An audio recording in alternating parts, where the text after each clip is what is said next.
Bajo el negro manto del humo se abre un valle de la ansiedad.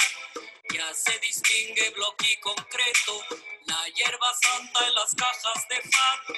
En este valle de asfalto y plomo se come el chile, tortilla y sal. Y en la laguna de Xochimilco yo me imagino una águila real.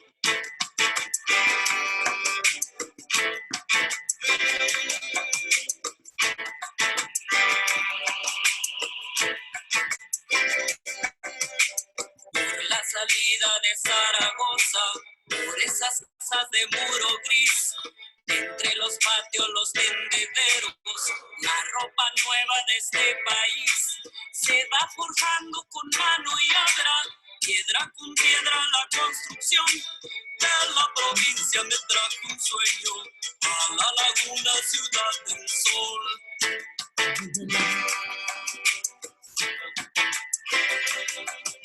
Okay, our slideshow. I wanted to ask Sarah to quiet the music a little bit, but I really do love that song. Should I shut it off? I think so. We're going to begin with who's here, and there may be some more people joining us as we go. And I wanted to review a few logistics before we begin. So I appreciate that everyone has their microphone on mute. And for the speakers who will be joining us, you can unmute yourself at the right time, or you can let Cheryl unmute you. So if you can also raise, wave if you have a question, and she can help you out with that. I also wanted to ask if you wanted, some of us have names pre-programmed from our emails or how we logged in. So if you wanted to change your name, if you put your mouse hovering on your image, 3 little white dots in a blue bubble come up, and you can change your name so that everyone can see who you are. Some of us might not know each other yet, so that would be helpful.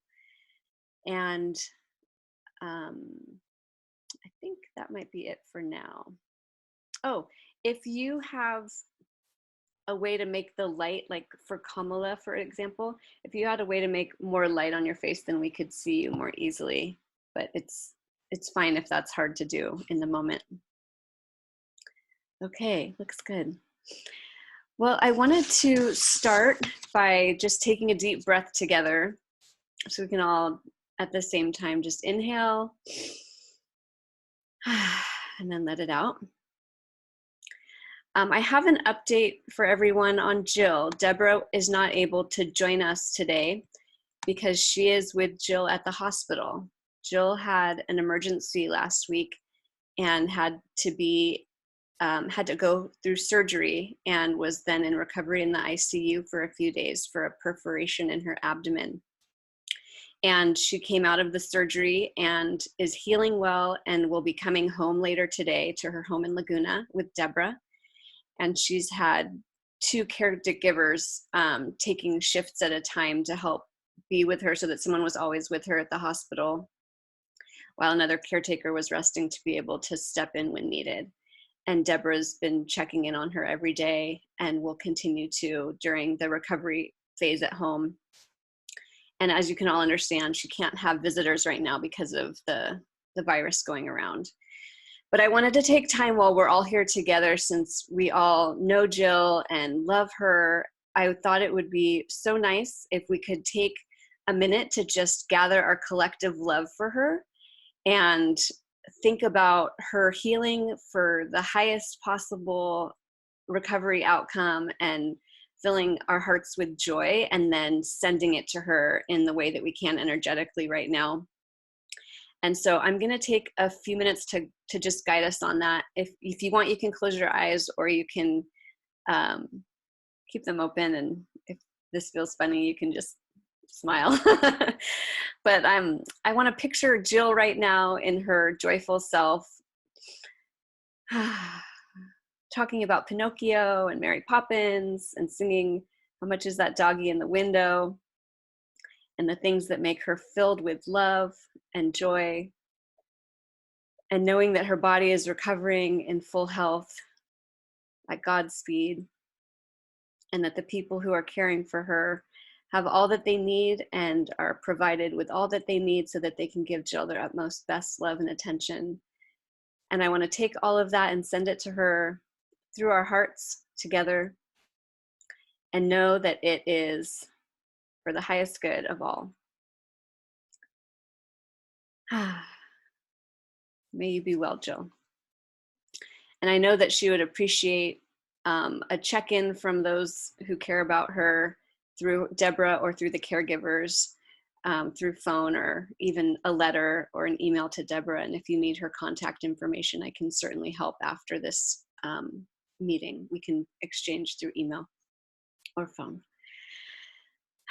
So now we're going to get on to our focus on celebration of life for Lisa.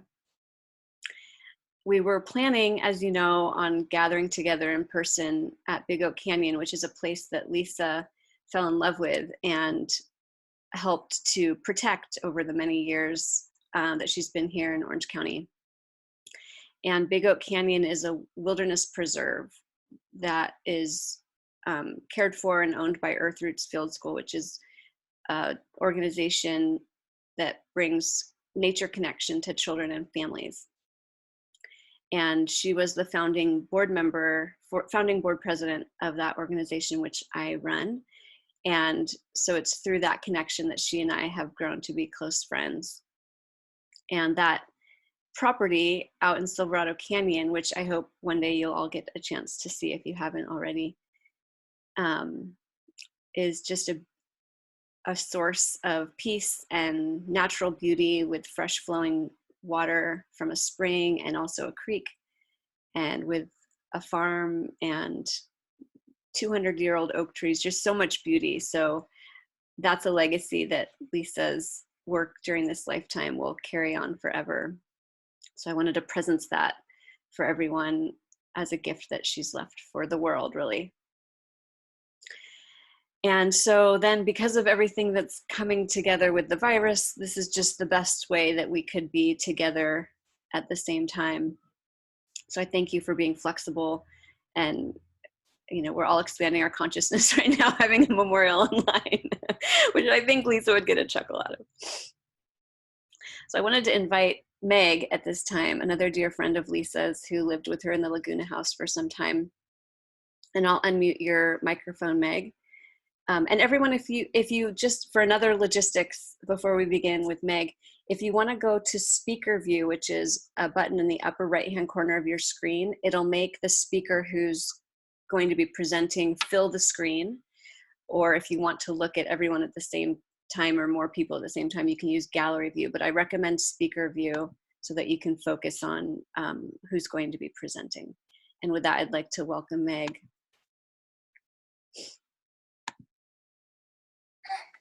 Thanks so much, Jody. Hi, everybody. Well, I'm sitting here. First of all, I made a little Lisa altar. Let's see if I can show it. And it's made of the fabric underneath is a fabric from a pillowcase from Lisa's house that was in the bedroom where I stayed. And I loved it so much that she told me when I moved that I could have it. So it's a very special thing for me. And I have found some beautiful things by the beach on my walks here in Ventura. And I know how much Lisa loves the ocean and all creatures of the earth. So I've put some of my favorite items on there for her.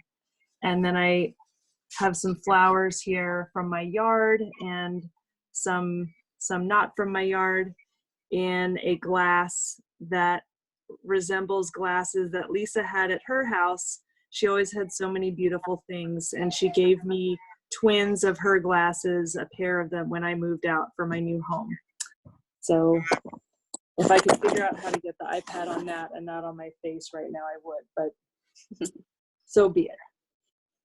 So I just wanted to bring our hearts and minds together in one, in connection with all of the beautiful life on this planet and all things that support our lives. So if you'll join me in putting our hearts and minds together with all things We'll start with the 4 directions. And if you like, you're welcome to turn or gesture your hand toward those directions from wherever you are. So we'll send our love to the east, where the sun rises. We send our love and greetings to the west, where the sun sets. We send our love and greetings to the north, where the land is cold, the land of our ancestors, who Lisa has now joined, who are helping us and looking over us. And we send our greetings and our love to the south. And we put our minds and our hearts together. We send our love and our deepest thanks to this Mother Earth. Thank you so much, Mother Earth, for this beautiful ground to walk on. Thank you so much for nourishing and nurturing all of your children with such beauty, such love, such abundance. Thank you to Father Sky for sheltering and protecting Mother Earth so that she can give life. Thank you so much to all of the stone people, the rocks, the boulders, the most ancient ones, the ancient beings of this planet, who hold the longest memory of all things living on it, who've seen everything. Thank you to the waters of life. Thank you to the oceans, the rivers, the streams, the creeks, the tiniest raindrops and dewdrops, for quenching our thirst, for bringing life wherever you flow, for cleansing grief. We put our minds and our hearts together with all of the creatures of the waters. Thank you so much, water creatures, for feeding us, for giving the waters their vibrancy, and for cleaning them. Thank you so much to the plant people, the grasses, the flowers, the medicine herbs, the food, the trees. Thank you to all of the plant people for giving us food, medicine, shelter, shade, and such great beauty with such abundance and generosity that just keeps giving. Thank you to the animals, from those tiny invisible ones living beneath the earth's surface all the way up to the greatest creatures walking upon it. Thank you to the animal kind for being our teachers, for being our friends, and for offering yourselves to us as food.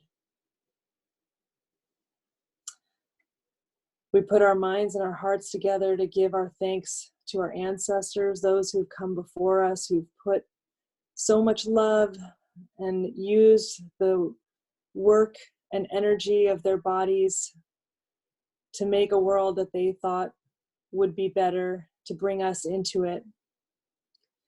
To those that we share this life with now, and to those who come after us, our descendants, who will carry forward all of the work and love in acts tiny and large that we do with our lifetimes. We put our minds and our hearts together with the birds, all of the beautiful birds, the birds in our garden, the songbirds, the water birds, all of the great birds, for giving us perspective that we can't see from, for communicating with us with your songs and your sounds in so many ways. We put our minds and our hearts together with the thunder people, the clouds, the rains, and the rainbows that are so generous to come to us this week and this day. Thank you for cycling the waters across our planet and restoring life wherever you go. We put our minds and our hearts together with Grandmother Moon. Thank you, Grandmother Moon, for guiding the waters of our planet and of our women's bodies. Thank you for helping us to keep time, to know that change is always happening, and to help us know the seasons for each thing. Thank you, Grandfather Sun, for this light, for the heat, for the warmth, for all fires and all colors. Thank you for the spark of life that ignites all things. Thank you, beyond the sun, to the stars and the planets, to all the celestial bodies shining down on us, telling us the great stories of the universe in your patterns across all time and all cultures. Thank you to all of the great spirit beings and teachers who are all around us all the time and beyond. And above all, thank you so much to the creator of all these things. We're so grateful for the incredible beauty of this human existence. We're so grateful for having known and loved and held Lisa in our web of friendship, of family, of community. And we are grateful for another day to make beauty and to feed beauty. Amen.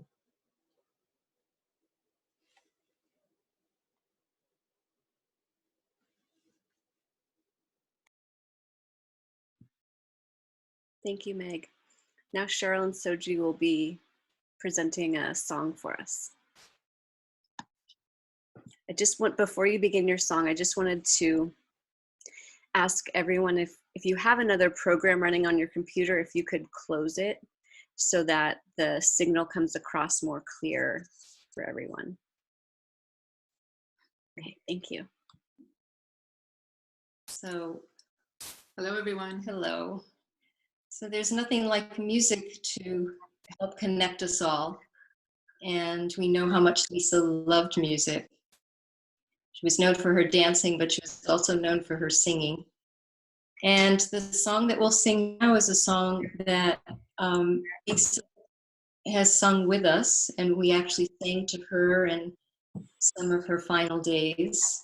So we'll be singing these words to Lisa, and I'll say them out loud first. It's dear friend, let us tell you how we feel. You have given us your riches. We love you so. So Soji and I will sing that a few times. Please join in with us as you catch on to it. And then at some point, Soji will break off. It's meant to be sung as a round, which This should be fun. which would be quite the challenge to do virtually with all of us. At some point, Soji will break off into the round, and you can follow whoever you want, either of us, okay? So we'll have a virtual sing-along here. I just need my guitar for the beginning note. La, la, la, la. Okay. Here we go. Here we go.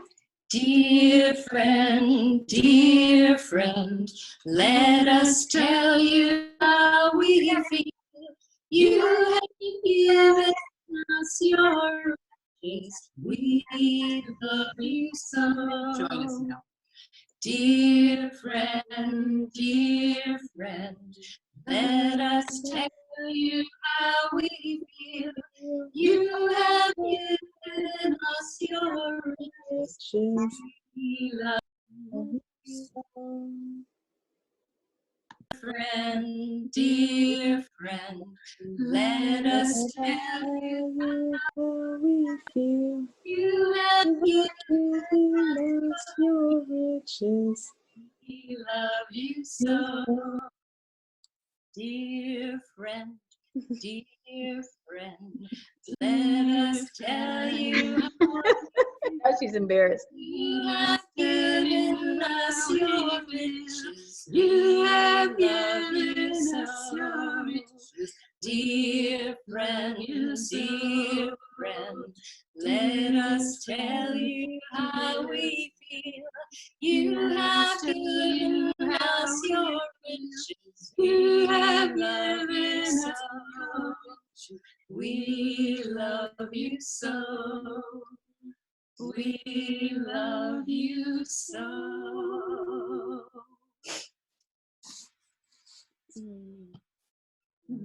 We love you, Lisa.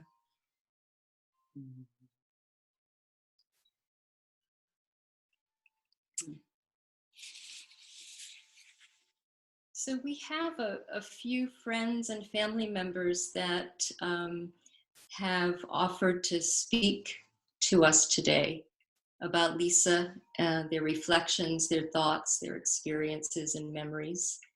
And we're going to begin with Rivka, dear friend Rivka. Rivka, could you unmute yourself and... Yes. Okay. Yeah.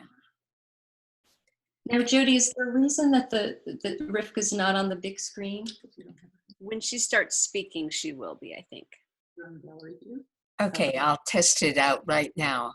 I'm speaking. Am I on the big screen? You're on the big screen. You made it to show Okay. May I request that everyone else, Jody, even you, just while the other speaker is speaking, because we are getting echoes. I don't know where it's coming from. Yeah. Thank you all. I have written something, and it was posted on Lisa's Facebook page. And I think I won't speak from that. If you want to read it, you can find it there. But just speak from my heart right now of a dear, dear friend and sister who I spent more than half of my life with. 41 years or so that we've known each other and gone through great, great changes. So when I met Lisa, she was, 18, 19 years old, maybe. Just inspiring, loving truth, seeking truth. Her life was around seeking truth, and it wasn't just beginning then. That's where she had been. And in that search for truth and reality and authenticity, she met some philosophers that I was a part of. And there are a few of us here on screen, here and there, who knew her from that time. And even in that endeavor, she was seeking the depth of the truth that might be revealed through philosophy, through Buddhism, through whatever she was traveling through, even at that young age. And she was, for me, beautiful and my sister, my friend, and that remained throughout our lives as we all grew in our own ways.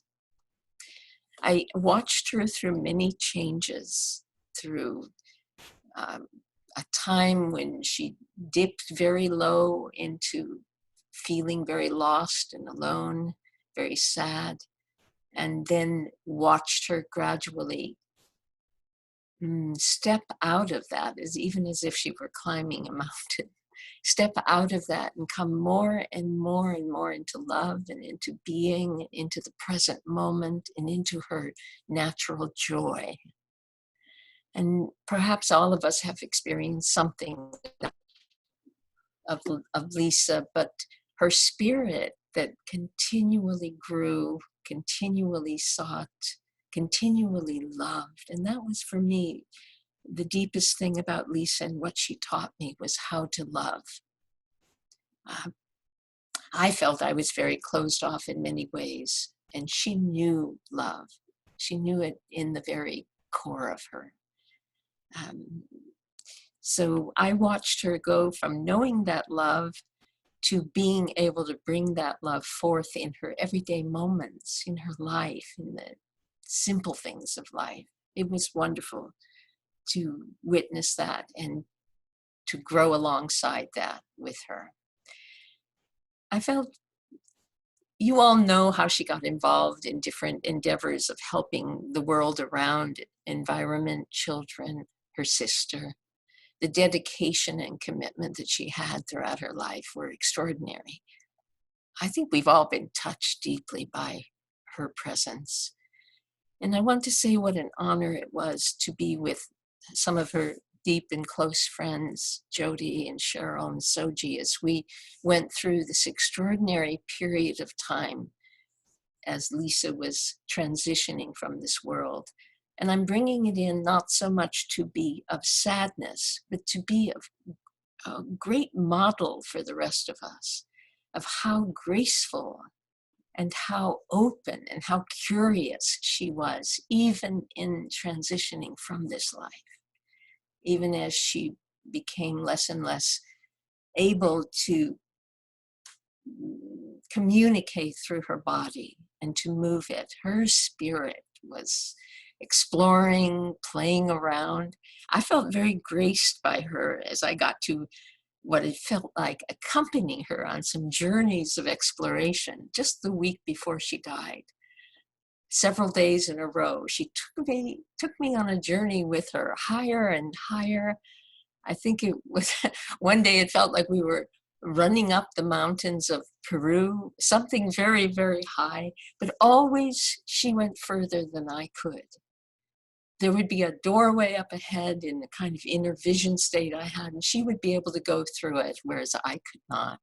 And on this third day of her taking me on these journeys, I went as far as I could, and then she actually came and opened me up. She opened all the front of my chest up, took me out, and guided me even higher. But still, she went beyond. She could go where I couldn't go. So I would like to suggest that Lisa explored dying just as she explored living.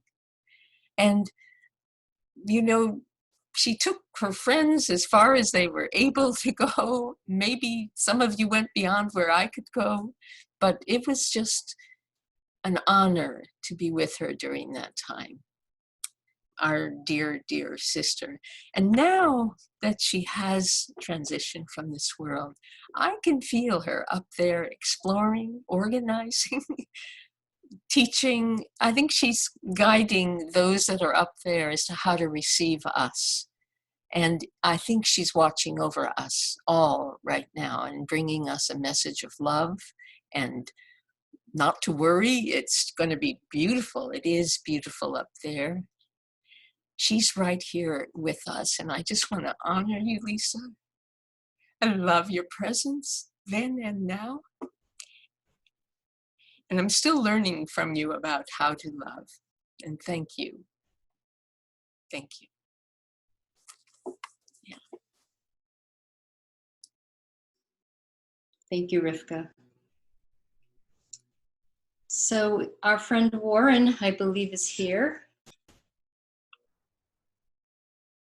Warren, can you unmute yourself and join us to speak? There we go. Can you hear me now? Hi. Hi. Thank you, Rivka. It's really wonderful to hear the deeper perspective of Lisa that you can bring from knowing her throughout most of your own adult life. You're a great example of what a friend that Lisa could be to people, certainly including myself, but I'm really a newcomer to Lisa's life. And I really appreciate hearing from people that have known her for so long, Rivka especially, but other people have known her even from her childhood, like the Robert family and Sean and Shannon. But I'd like to just say a few words about my own experience of friendship with Lisa, because it seems to me that that's the most important thing that she brought to all of us. It really enhanced my own ability to be a friend. I probably never had a friendship with anyone that had quite the depth and breadth of the friendship that I had with Lisa. It was really quite an extraordinary thing, even though it lasted only 5 years, but it was a jam-packed 5 years. We spent a lot of time making music together, having fun together, having very serious conversations about everything we could think of, swimming in the ocean, going out for wild dancing sessions at the Sandpiper and the deck at the Sawdust, and going to classical concerts at the Seekerstrom Center, and maybe above all, the time that we spent with Jill. We were often a threesome in our times together. I spent a lot of time at Lisa's house. And of course, Jill was always there. So that was a really big part of my friendship with Lisa, was my friendship with Jill, and the sort of threesome that we had on occasion was really a wonderful thing. I remember the first thing I ever said to Lisa. I was at the notorious Sandpiper Lounge, and I looked up to see this wonderful, beautiful person just dancing all by herself in the corner.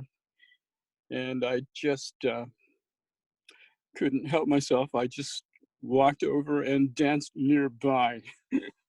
And she made it clear that that was okay. And at some point, I just exclaimed to her, "You have so much going for you." I wasn't even sure what I meant by that, but it just seemed to me that this was a person who was capable and evolved in just every conceivable way. It was obvious immediately, of course, that her expression was just full of life and grace and beauty, but it seemed clear also, even before speaking with her, that she was a keenly perceptive and intensely intelligent person. When we had a conversation a few minutes later, I realized she was also a very warm-hearted person. And among other things, she said to me, "It looks like we're going to be friends."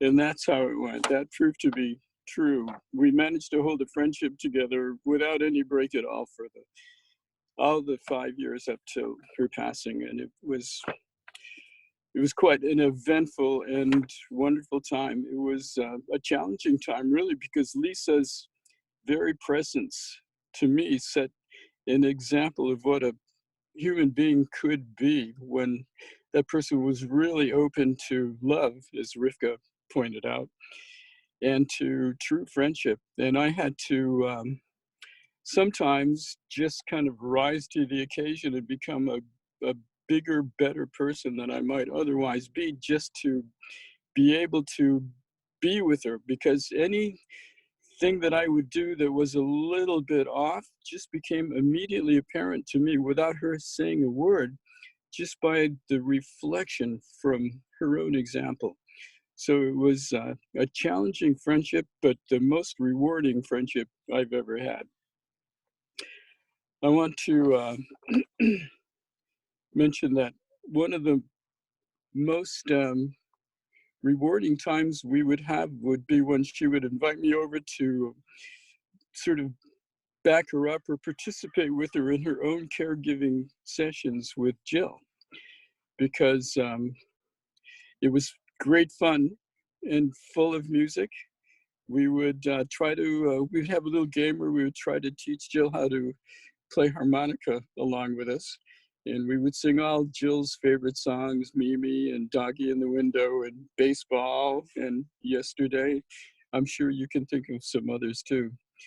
But that was kind of a special opportunity for me with Lisa, because her affection for Jill, which was completely unfettered, would just kind of spill over to me. And we would just have this little wonderful, affectionate threesome experience together. And that happened many, many times. And that's really among my very fondest memories of both Lisa and Jill. And since Lisa's passed, I've spent a little time with Jill, not in the last couple of weeks, but I look forward to being able to go over and visit on a regular basis with her caregivers. And I hope that she's healing up well and that she'll be back to her old lovable and friendly and lighthearted self again soon. What else can I say? I've made some few notes and I've paid very little attention to them, but I know. The last few weeks of Lisa's life were extraordinary thing for all of us, I'm sure, in many ways, but it opened up, oddly, a new wonderful phase in our friendship. She was a different person, obviously, but she seemed to be in a more simplified state. She was almost childish childish in many respects, and she was able to just relax finally.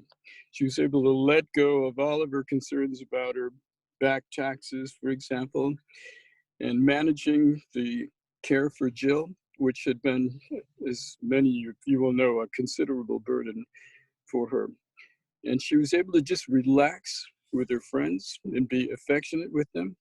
I spent a wonderful evening with Lisa and Rivka once, and we were actually able to play a little bit of music together that time. We fell into a largely wordless, but especially affectionate phase of our friendship. It was such a pleasure to be able to be with her and not have to worry about conversation at all, but to just be able to relax in her presence. It was very a wonderful, warm experience for both of us, I'm sure. I'll just close by saying I miss Lisa dearly. It's a tremendous loss for me because it was such an intense experience and there's nothing to replace it. I'm just grateful to have been pulled into her loving and affectionate orbit for as long as it lasted, and may she rest in peace. Thanks for listening. Thank you, Rivka.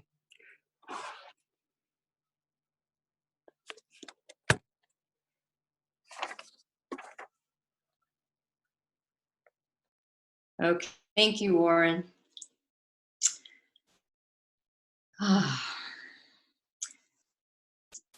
So some of Lisa's close, dear cousins are here with us, and we'd love to hear from them now. I think, Glenn, you were going to begin.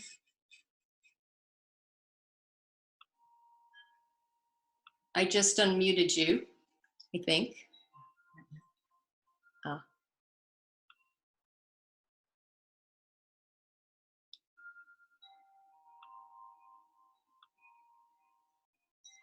Jody, I'm going to need your help in unmuting Glenn. I think I'm good. Okay.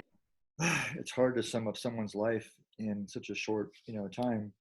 But something like, I'll just kind of share a couple memories. Like, Lisa had a way of connecting people. You could, Lisa would you'd see her somewhere and she say across the street, hey, she would talk to someone like you had no idea who she was or, that person. Then she'd run across the street to someone else. I thought it was just fascinating. She was the most loving person that, any of us knew. I remember when I was a kid, we'd go to Newport Beach, me and my sister, and I was so fascinated. We would go upstairs to her room, and I was just fascinated with, she was my closest but oldest cousin. So, but, something about Lisa I wrote down I thought was important.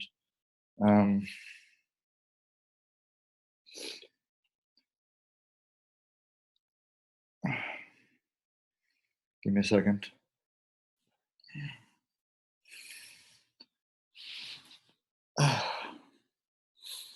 With Lisa, every time she would talk to you, everyone probably knew this, she would look through you. It wasn't just talking at you.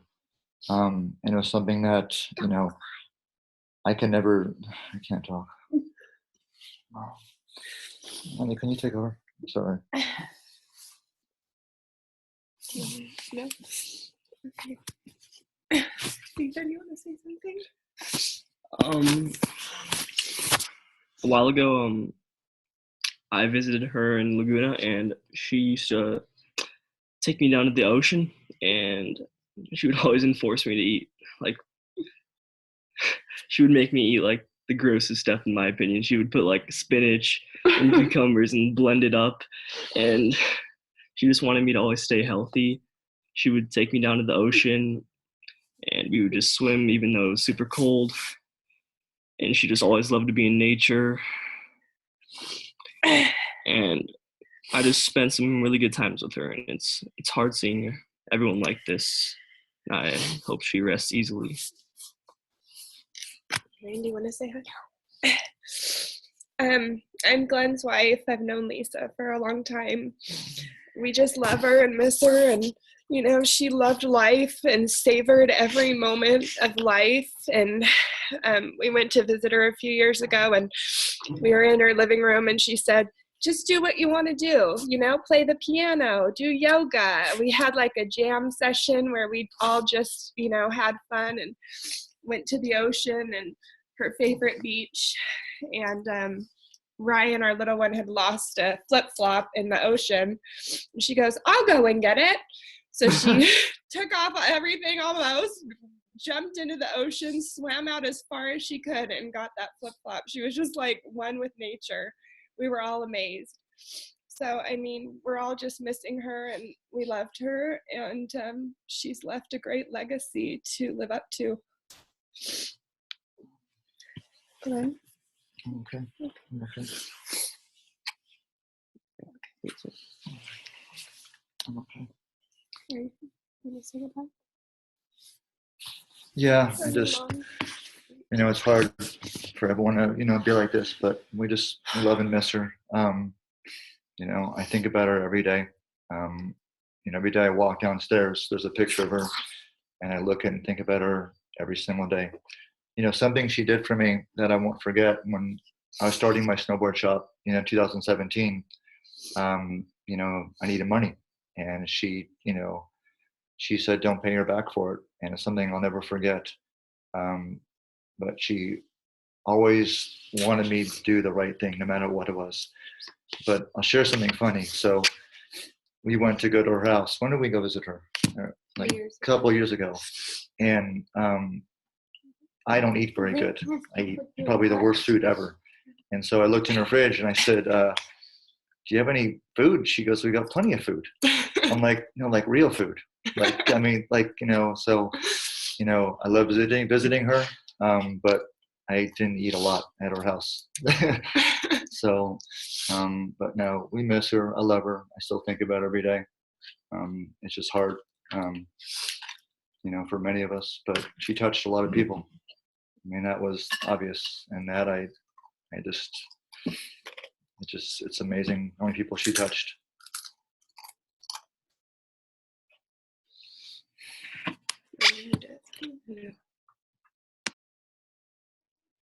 Thank you. Thank you. So I think that Heather, Glenn's sister Heather, is here to speak. Are you here, Heather? If you could Can you hear me? There you are. Yes. Hi. Hi. So, Amy's cousin. This is Kelly, my husband, my son Drew.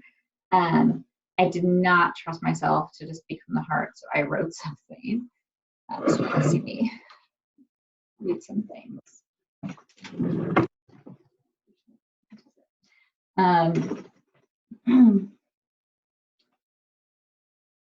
First, I just wanted to say thank you to all of her friends who've really been there through all of this. I'm sure on this field with Soji and Cheryl and Jody and Rivka and Elise and so many others that were there for her, you know, in this time. And I think that Lisa obviously is such a wonderful and loving person. And so, you know, everyone I've heard is, well, she's been there for me all these years, and which I certainly understand. But,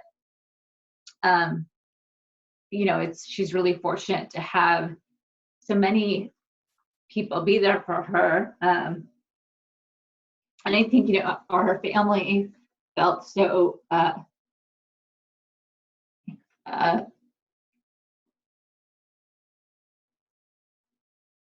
you know, guilty that we weren't close and couldn't be there with her often. And so, you know, thank you all for being there for her and for planning this. It's really hard. It's funny, it's virtual. I thought I'd like, oh, this would be totally easy to find, and obviously it's not. I had different expectations. You know, when I think of Elisa and what I'll miss, it's really like just the essence of who she is. She has such a positive and, you know, calming energy about her. Thank you, baby. Okay, no, baby, thank you. And, it instantly, like when I'm around her, I instantly feel relaxed and calm and present. And certainly they can speak to me. I never feel that way.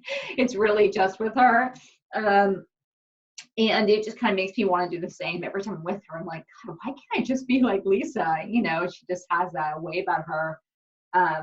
And she obviously loves her family and her friends and is such a wonderful sister. And she does it so unconditionally.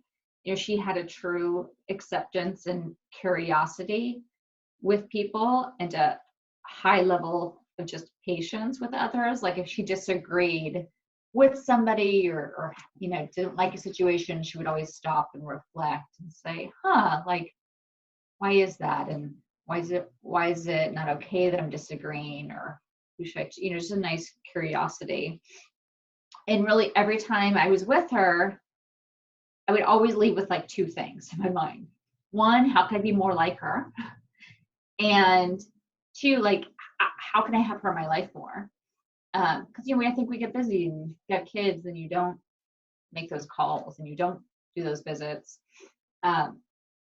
She was so thoughtful and giving to everyone that she knows, and obviously with organizations, people she doesn't know. And, kind of two things that stood out. I don't know, we were talking a while ago, a couple years ago, and I was like, I just don't drink enough water. I need to drink more water. And then the next time I saw her, as we were visiting Dana for her birthday, and she brought me this like green powder and this like jar for it. She's like, this will help. It gives you more oxygen.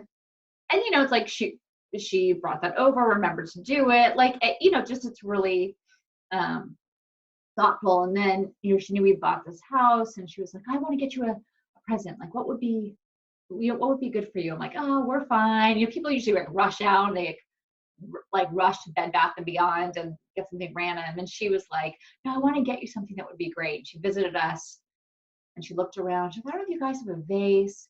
And then I would get these like follow-ups from her, like, I'm still looking for something for you. And then she shipped us these like beautiful, like gray and white vases that match our house perfectly. Like, it was just, I'm like thinking, wow, like I don't know if I've ever done that. Like, it's just, she's so thoughtful and giving, and really just intentional with her actions and her words. And, I think that while we could all be that way, certainly life would be more peaceful and easier.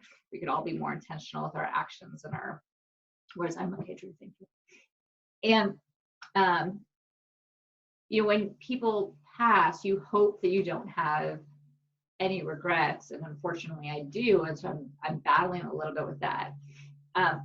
Lisa and I used to do dance parties at our house. We both love to dance. And we would just be like, let's do a dance party. And we'd put on music and we'd like dance for, feel like hours. It was probably at least an hour. And we would just like dance and dance and dance until we sweat and got a workout and, did things together. And I would always say, God, we really need to do one of those fun dance classes. And there's this cool dance class, and I keep forgetting the name, but it's kind of like a freestyle thing, and they have them up in the Bay Area. I'm sure they have one down in LA or Laguna. I'm like, we need to do that. We need to do one of those classes. And she visited in October, and I was like, hey, let's do one of those classes. She's like, great, let's do it. And they just happened to not have any that weekend. Let's just say they happened 3 weeks a month, and it just wasn't that weekend, unfortunately, and I was really disappointed. And little did I know that wasn't going to ever happen. I think with time we just think it's endless, and of course it's not. And the other regret I have is, as Katie and Glenn talked about, staying with Lisa, I think we never did. And I always thought it'd be so fun to go down and visit Lisa and stay there with her. And, when just life got busy, we never did. And I think that happens a lot with life. And, I just think about how I'll miss her presence and just her overall influence to like be calm and gentle and present and patient with all these like kind of craziness these days. It would be wonderful. We all can have a little bit of Lisa in us all. So that's just what's on my mind a lot. I'm hoping to be more like Lisa in my life. Hopefully that's where she's influenced us. That's all from me. My mom wanted me to share something. You can't see her. She's actually on my phone. No, leave it. But she's looking in. So I'll just read it for her. She said, I've known Lisa since she was 6 years old. She's always had an aura of positivity. I will always cherish the time Aunt Sherry and Sherry's her mom, we visited Lisa in London in the late 70s when we went to the theater, ate out, and had so much fun. Lisa was always evolving, growing, and very supportive and loving to my entire family. She took a sincere interest in everyone. She was taken away from us too soon, and I will miss her. Rest in peace, Lisa. Love, Linda. So, now you say a different person's name. right. I'll do different person's name. Did you want to say something? You okay? Okay. Thank you. Thank you. Now we have Marlena. Yeah, before Marlena, though, I just want to take a moment to thank Lisa's family for your, I know how challenging it was for you to be so far away when all this was happening. And I really want to thank you for your confidence in us. And we never expected to be in the position of caring for Lisa as she transitioned. And your calls, your check-ins, and your confidence and emotional support of us in that role meant a lot. So thank you. So just wanted to say that. So now we have a very special friend. We're all special friends of Lisa. She made us all feel so special. But it's a friend I haven't met in person yet, so I'm so glad to meet you finally, Marlena. But Marlena is going to share some music with us. And if you guys could unmute yourselves. There you go. All right. Hello, everybody. Hi, Marlena. So today we're celebrating the life of my godmother, Lisa, who was always so supportive, and she just had this joy for life and music. And she always supported me in everything I did. And one of those things There's your head. is music. So I thought I'd share some of that, which she loved so much. There's your head.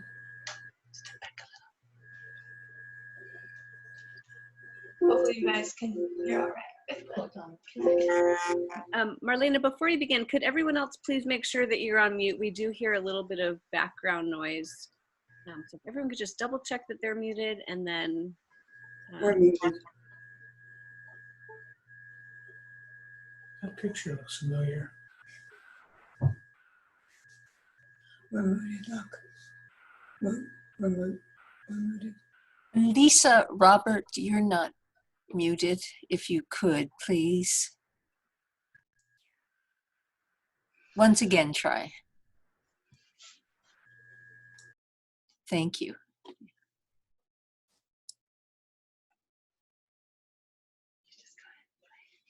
I guess we'll get started then.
love you, Lisa.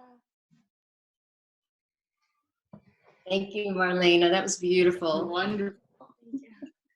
Hi, Kamala. There's Marlena's mom.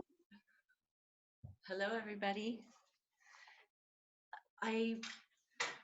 Greetings from Sebastopol up here in Northern California, and it's just erupting in spring here, and this is one of the times of year that Lisa would come and visit, and I feel like it's, even though none of us are really traveling, I feel like this is a perfect moment to celebrate, as everything is just totally full of life and greenness and brilliance, like our beloved friend and family to some. I did write some things down, and I just, forgive me if I look down to connect with my thoughts. I just, probably many of us have fond memories of gathering in the warm orange glow of Lisa's kitchen with fresh Laguna air pouring in and maybe some delicious feast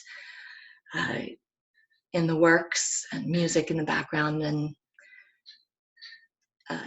in the spirit of that kind of life's goodness, I wanted to share some specific reflections about who I knew Lisa to be and learned from and loved so very much.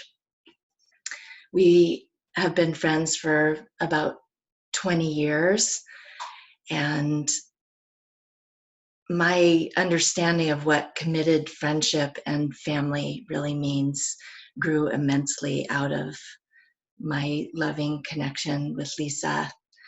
And it's so evident from the array of beautiful friends that are here today, and just from all walks of Lisa's life and her family, what an amazing friend and ally she I say is because it's still so active, is and was. In my life, Lisa was a really sustaining source of nourishing, honest, compassionate, and intimate life collaboration. And she was a really strong presence and a supportive member of our family. She was around for pretty intense stuff, and she was really stable and clear-minded and helpful and grounded during those times. She was a real resource, and she's been a really special guide and an ally for Marlena. It's a pretty rare connection that she and Marlena had, and I hear Lisa coming out of the mouth of my child. A lot of times it makes me smile. But I just want to say, Lisa was an intellectual, like in the deepest sense, and a life seeker. Long. I got nervous. I'm sorry, everybody. She was a lifelong seeker. Other people have reflected on that, but a lifelong seeker and just growing and growing. She embraced complex topics, difficult topics, and she just would revel in teasing out the meaning and the import. And I think something really special about her was she had a pretty enlightened way of holding everything both equally precious and lighthearted at the same time. And she was very thoughtful and tenacious, and sometimes she went on a really long and careful journey and ultimately arrived at a really well-crafted decision.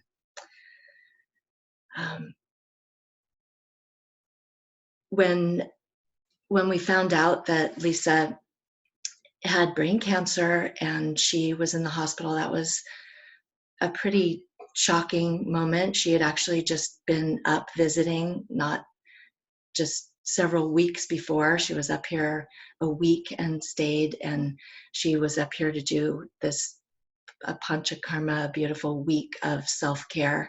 And we had created, our house is a little bit in construction, we created this little room and space for her, and candles and flowers and just soft quilts with lavender spritzed on the pillows or whatever, and had really guarded her quiet space so she could deep dive into taking care of herself. But meanwhile, our house was being painted, and there was some of the windows were covered with plastic and this sort of stuff. And it was just like, retrospectively, she was doing pretty intense work, whether she was aware of how intense at the time, I still don't really understand. But it was so beautiful the way she was completely appreciative of the little nest that was made for her and the opportunities, and like just rolled with it, that there were like painter guys outside and plastic on the windows and this sort of thing. But it was just a few weeks later that I went down to Southern California to help her transition out of the hospital. And during that time, you know, she was kind of coming to terms with what was happening for her. And we spent a pretty quiet week. It was like a week of silent meditation, supportive meditation on my part, and Lisa like reckoning with what was happening, and then also softening and opening. And you know, there were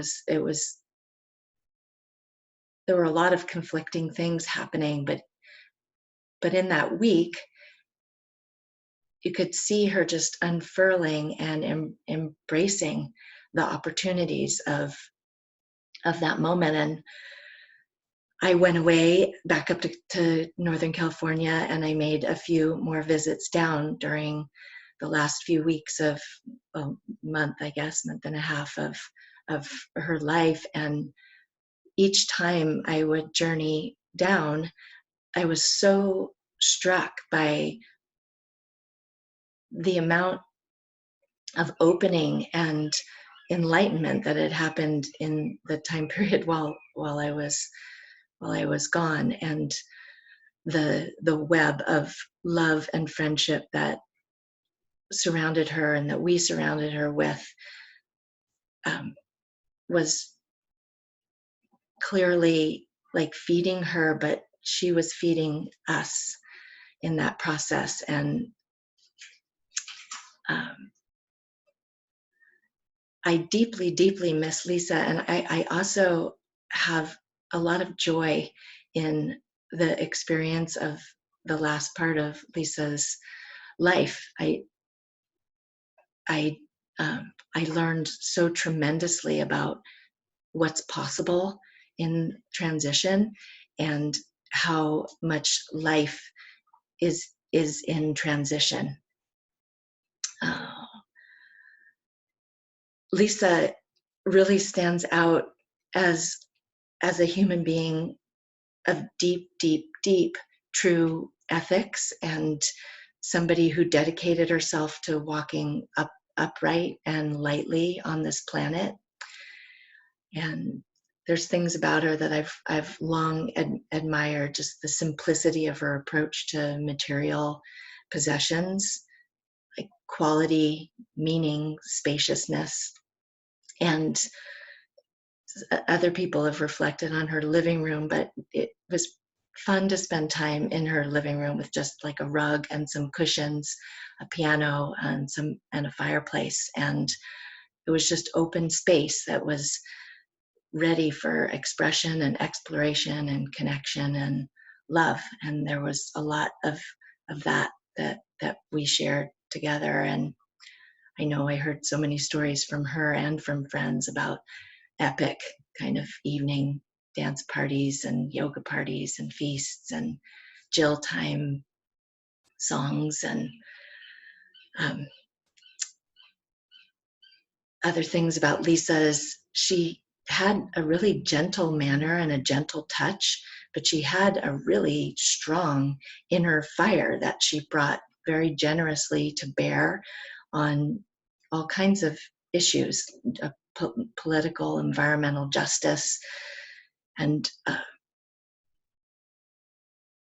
she has been a really proactive steward of an activist, supporting clean oceans, vibrant waters, and community gardens, and nature connection, and just protection of wild places, and freedom to be a human being in all the ways that that's beautiful. And let's see, Lisa's keen intelligence and insight and courage made her a really effective spearhead for the causes that she worked on. But she also had humility, and she had curiosity, and she was a lifelong student, which made her a wonderful attribute in a support role too, and a friend, a good listener, and just a comrade. She knew how to be quiet. She really cared deeply, and she asked penetrating questions, and she invited truth, and you were received. I was received by her, and you can't really ask for a bigger gift than that, to be truly received. I hope that I also offered that to her.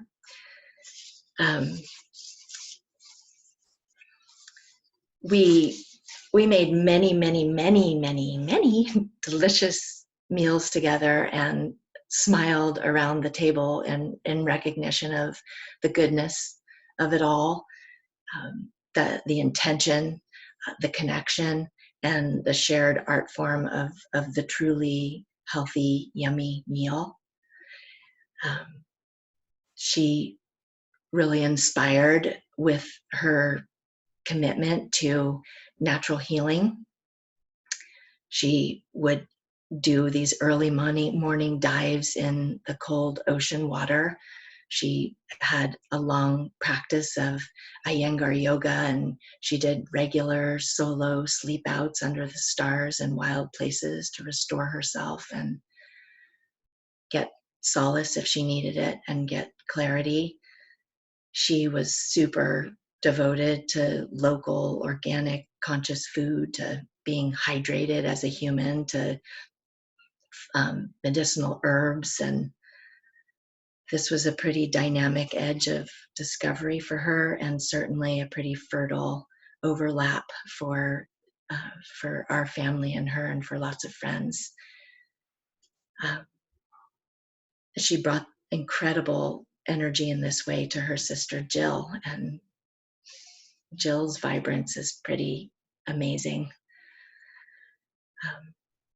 I think one of the most profound things that also, I love to hear these themes develop as we're talking about Lisa, but Lisa so fully embraced life, and she did that with the unexpected, and she also crafted her life to create experiences that she could deep dive into. And then she didn't even stop there. Once she had experienced those experiences, she would then process them and internalize them, and support her, continued growth. And Lisa, as we know, was a real lover of joy, and a lover of fun, and she didn't confine herself to a menu of specific delight. She just would go for it, and she could play with kind of glee and childlike abandon, and she could just stretch herself and be open. And I really remember the quality of brilliance of her blue eyes that would shine when she was particularly happy, or invigorated. But not only then, but also when she was in a place of really deep peace and enlightenment, and her eyes were really, really potent and clear and infinite.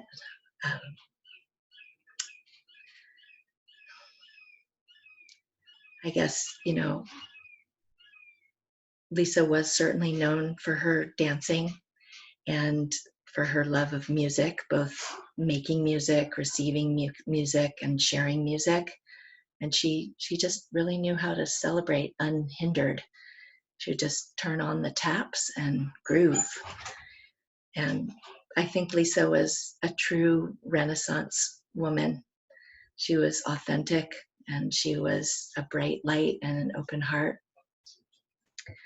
So, Lisa, I want to tell you that I remember you when I eat perfectly cooked kale out of the garden and pour loads and loads of flaxseed oil on it. I remember you when I dance wildly and let my wings open to their full wingspan. I remember you as I grow close with the people that you loved, and I begin to love, and we love you through each other. And I remember you when I hear words out of my daughter's mouth, and as she thrives in a lot of the ways that you supported her.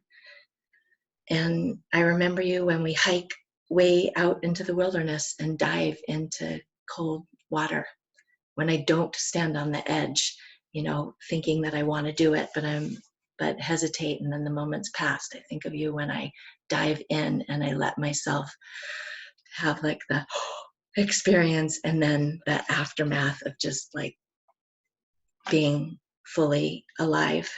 So Lisa, I love you, and I'm filled with gratitude for how our lives have been woven together. Thank you. Thank you, Kamala.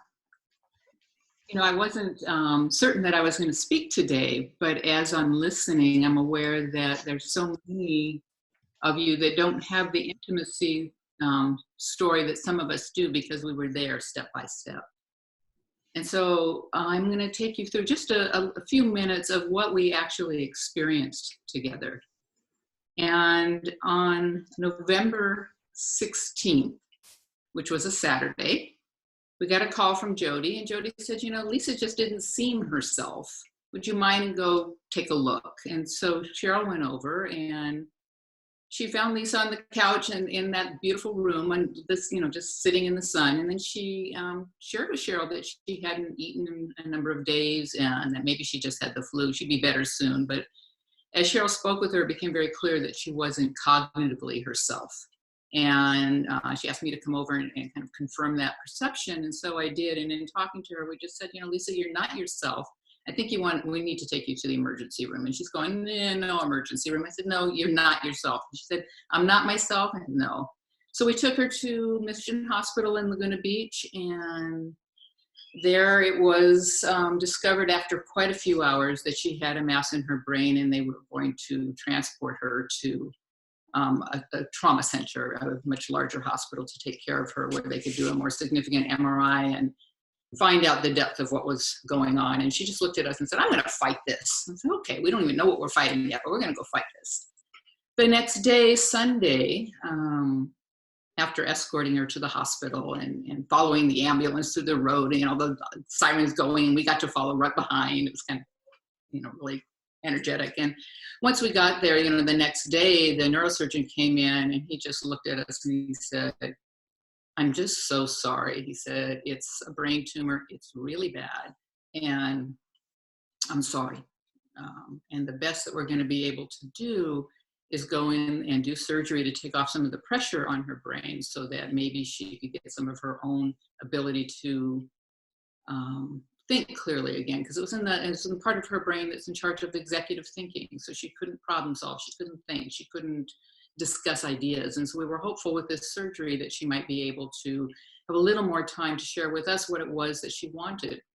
Cheryl and I stepped in to be her healthcare directive unexpectedly. The people that had originally volunteered to do so turned out not to be able to, and it was our pleasure to. But we were learning really, really quickly. So by Monday, she had brain surgery. And the next week she spent in the hospital recovering and doing, being her very Lisa self, working so hard, because after the surgery immediately, they were teaching her to navigate, how to eat, how to drink, how to go to the restroom, how to walk the hallways, all those different things. And, at one point they said, do you know how to get back? And they would, we were walking down the hallways, and do you know how to get back? And she didn't, but you watched Lisa's spectacular brain look around and figure out clues. And she found her way back the same way we would be working a maze if we were working a puzzle. So that was her all the way through. She came home then, and they brought home, when she came home, they said she's going to need 24-hour care. So thank goodness for this deep, rich friendship network. And I want to really acknowledge that JJ came down from Oregon right away, and Kamala and Elise, thank you both so much for just showing up so deeply while we went looking for permanent caregivers who turned out to be really beautiful, lovely human beings. Ariel's with us today, one of the beauties.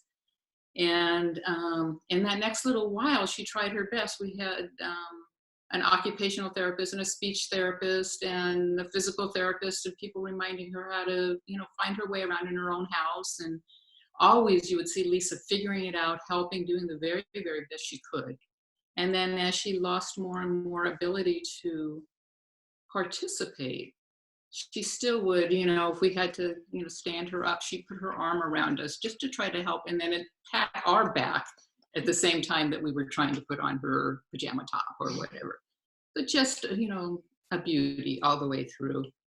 At some point we called hospice because it was apparent that she wasn't going to recover, and we needed the help. There were so many people willing to help. It was a daily 24-hour caring. So we called in help, and in the meantime, everyone who could, and in particular, Jody and Rivka and Cheryl and myself, were there every day, and we started to do prayer and guidance and ceremony and reminding Lisa that while her body was going through what it had to navigate, that her spirit was strong. And we didn't really need to remind her very long, because all we had to do was look in her eyes and we saw that she got it. She was so clear all the way through.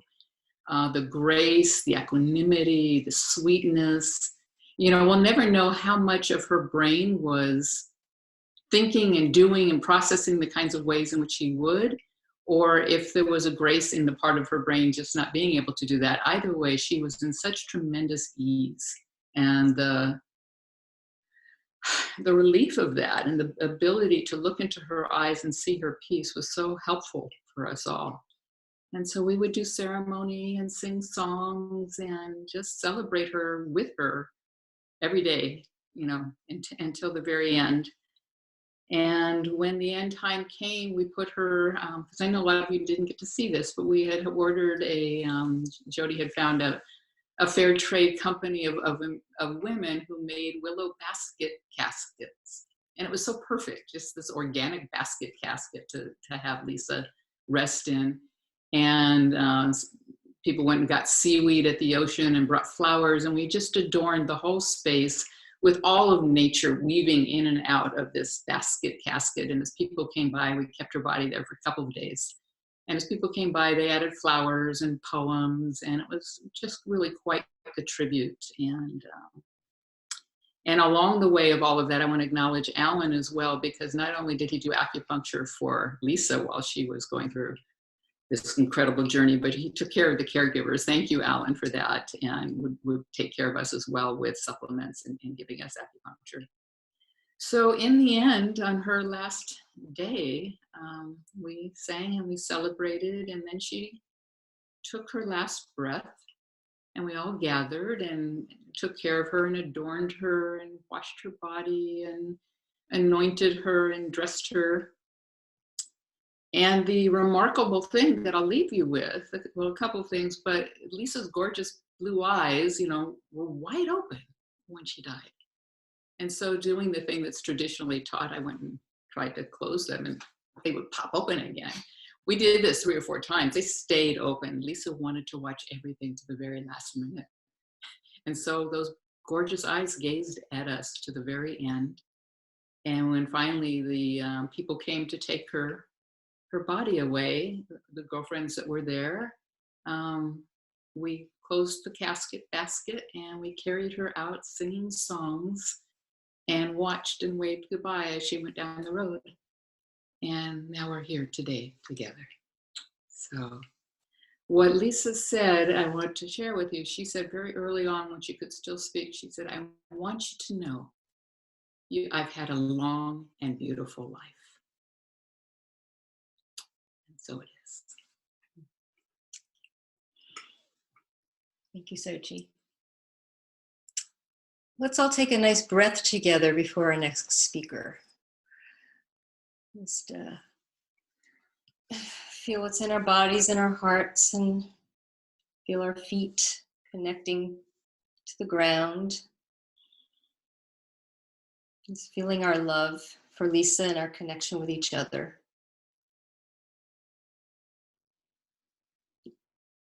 And if you need to do a little stretch or get your body repositioned, please do.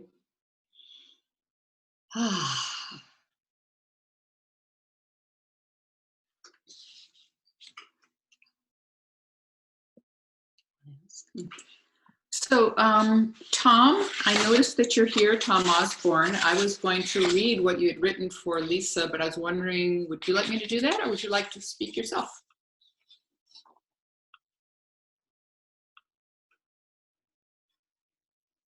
And if you would like to say anything, would you please unmute so I can hear your answer? Maybe Tom's not here anymore. Okay, so we're not hearing from Tom, so why don't you share that? Okay. So Tom, you're not here? So Tom Osborne and Ginger Wallace both are neighbors from South Laguna. And Tom had written a beautiful thing that I'd like to share with you. He said, I've known Lisa Marks for about 15 years. We were friends, neighbors, and civic environmental activists together. We served together on the city's environmental committee and worked together as members of the board of directors of the South Laguna Civic Association. On the city's environmental committee, Lisa put to public use her impressive math skills by making sure the calculations in our climate protection action, unanimously approved by the council in 2009, were correct. She attended our many Saturday morning council meetings to keep our writing of the plan on schedule. As chair of the work group writing the plan, I knew I could count on Lisa to fill in and help out wherever she was needed. Lisa's membership on the South Laguna Civic Association's board of directors was also exemplary and largely environmentally oriented. She was a strong supporter and advocate for establishing a marine protected area in South Laguna to safeguard marine habitat and replenish fish stocks. Beyond her MPA advocacy, Lisa took a strong stand on protecting native plants on South Laguna's hillsides when some people in the community favored maximum trimming of all vegetation for fire protection. In addition to this environmental work, Lisa took on the daunting task of editing the South Laguna Civics Association's bulletin that went out to our membership 3 times a year. This means she solicited articles, submitted submissions, edited them, did the layout, and saw to the publication and mailing of each issue of the bulletin. Our board of directors now has at least 5 people to do what Lisa did largely by herself. Lastly, my fondest memories of Lisa are swimming with her several times down at Table Rock in South Laguna. She loved the ocean and her face lit up when out in the water on a clear summer day. On those occasions and on many others, Lisa's followed her bliss while serving as a steward of the environment. And that's from Tom. And from Ginger, Lisa was a creative part of Kelp Fest, adorned with strands of kelp looking like a sea goddess. She danced and encouraged others to celebrate the ocean. She worked to find other solutions to the grazing of the goats on South Laguna hillsides.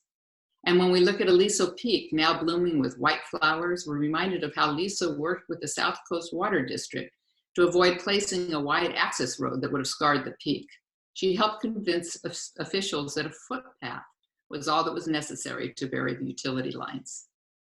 Following that, she again worked with the South Laguna Civic Association and our local water district to install a water treatment plant to clean their recycled water so more could be used on the golf course rather than discharged into the ocean at Aliso. Her love of the ocean showed most brightly when she spoke passionately to help our community effort to convince fish and wildlife officials to protect the marine life along our coast and create our marine protected areas. Lisa could be found almost every day swimming at Treasure Cove or Table Rock throughout the summer. She was a rare combination of a brilliant mind nurtured by the best of hippie love of ants and joy.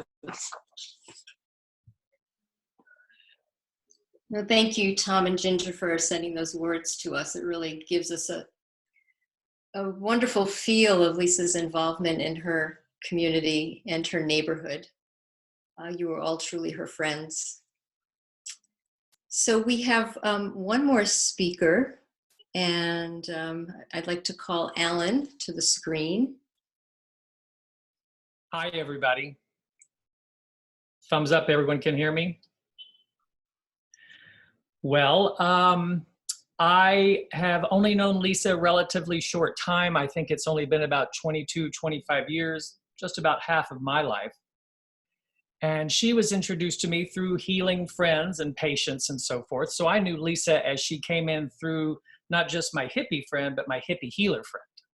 And being a healer and a hippie, I related with her very well. And she and I we hit it off really well, but it wasn't like we were best friends in the beginning. In fact, the first 5 years, we would just see each other at parties and dance. So the second half of our kind of relationship started taking off. And ultimately, it's what turned into, I referred Lisa as my best theater buddy. She loved literature. She loved ideas. She got the meta story when you read something or went to a play. She could always find something that was useful, even if she didn't care for the play. And ultimately, she became my Sondheim lover friend. Sondheim is a musician who writes musicals, for those of you who don't know him. And they're more intellectual. They're a little bit less easy to hear in the beginning. And she was one of the few people who could hear the shows over and over again. And in fact, in the last several years of what ended up being her life, she would call me up and say, let's go see this show. And it was so joyous for me to see somebody and to be part of somebody who could see a joy that I could relate to. And she would bring that out of me. But as she was my patient also at times over the 25 years, as any good doctor will say, I learned a lot from my patients. It was hardly a one-way me teaching her. She taught me how to be a patient. And certainly in her last days of life, I learned more about how to be a patient. Oh, here it goes. I thought it was possible. And so teaching what the doctor thinks is the doctoring, and the patient to teach back. Began to give up the roles that we were playing. And she began to teach me just through human experience. And that's the most profound thing that I could have felt. And of course, all the patients that I treat from then have been even more opened because of that experience with her. But Lisa also taught me some other things. When we first met, you know, when you first meet someone, you don't give them gifts. And so once our friendship had gotten to the point at a Christmas, she gave me some random gift and I opened it up and it was a bar of soap. Bar of soap. From where I come from, what is a bar of soap? You know, I don't know, a few weeks later, I finally used the soap and went, wow, kind of killer soap. And I said, Lisa, that was really killer soap. And she says, I thought about you when I picked it out. Really? I just saw it as a $3 or $4 cheap gift. And here she is teaching me that she thought about me, turned out to be killer soap. And I began to see something that I had not seen before. And that was how to really give feeling, tactile sense, smell sense, not just smell good, but something that was meaningful. And so in that moment, Lisa and I began to have another kind of relationship. It wasn't just centered around health and healing and good foods and healthy foods. It also involved our experiences, going to the theater. We both loved yoga. We did a lot of yoga. I teach yoga, and she would come to my classes and would go to dinner afterwards. And we would wax and wane about the philosophies of what yoga and Hinduism and what Buddhism brought into the world, and how to bring those ideas to life so that we weren't stuck in the past cultural expression of it, but could bring it into some usefulness in the modern world. And she really was instrumental for helping me to see that in myself. And so frequently as the teacher and director, I'm often giving. So her indirect way of teaching me myself is, of course, one of the main gifts I will get. But she also had just intense joy. About 3 years ago, we threw a party, she and I. It's called the Purple Carpet Dance Party. And she paid to have like this enormous amounts of purple carpet shipped from Laguna up to Long Beach, lined my entire garage area, which was quite substantial, and brought up her music. And we had about 75 people come and dance for about 5 hours on our magical purple carpet. I mean, not only who else would do that, who would want to do that? And to her, purple was not just a favorite color, it was meaningful, as that oftentimes is the color of spirit or the color of the crown chakra. So from the soap that opened my eyes to the purple carpet dance party that got my body moving, the yoga classes that we experienced together, mostly what I experienced with Lisa was things unexpected, things I didn't necessarily mean or anticipate, including her intense patience. In her last days that I got to be either physically in front of her or on the phone before she was unable to speak, all that I got from her was massive love. Here I am showing up to give her something, and she gave me much more than I was bringing for her. I have a picture that I would like to share. I hope it's appropriate. I think it will be, because on her last days, we did take some picture of her in this gorgeous casket. And I have one picture that I think everyone will enjoy because it's so beautiful. And I'd like to share. I'm just going to hold it up to the screen so people can see. And there was a moment of her in this beautiful casket with no flowers that were purchased. They were all acquired from various meaningful places, laying there looking like Snow White in a Walt Disney film. And again, even from the other side, she's teaching another way. So I brought a little poem I'd like to read that to me is kind of the essence of how I would describe Lisa.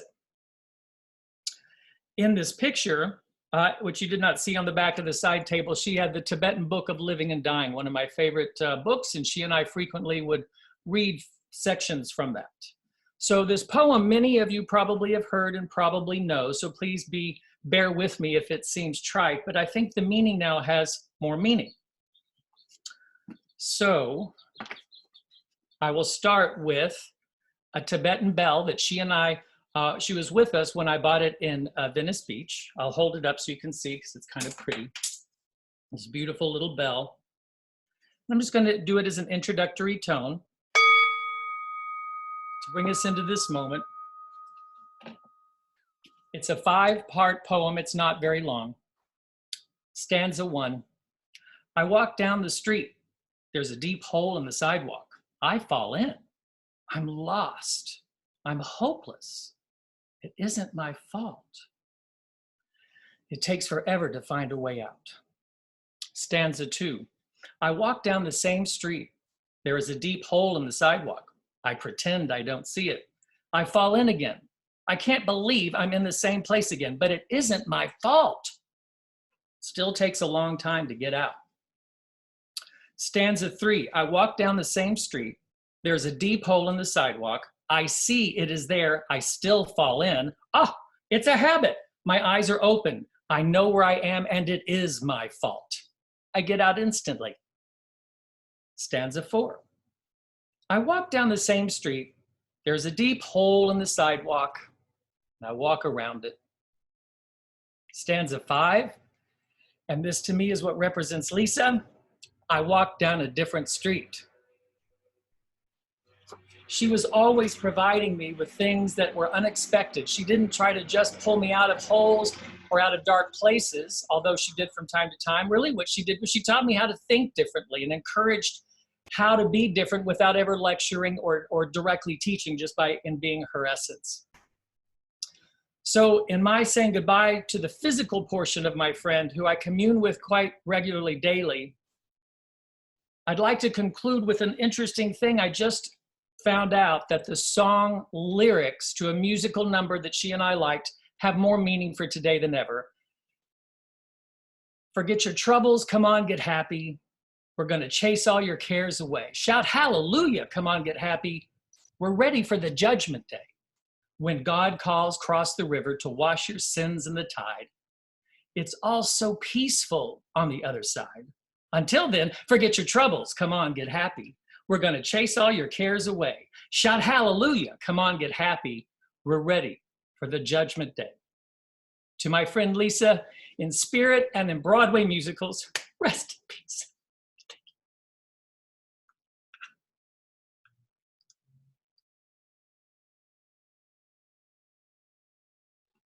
Thank you, Alan. So if there are any others of you who would like a moment to speak that were not pre-planned, but if you'd like to take a minute or two, would you just let us know and we'll unmute you and take this time to express your feelings? Time. Yeah, but we have to do it in a limited amount of time. So if you could just keep your comments to a minute or two. Joel? Joel, can you unmute yourself?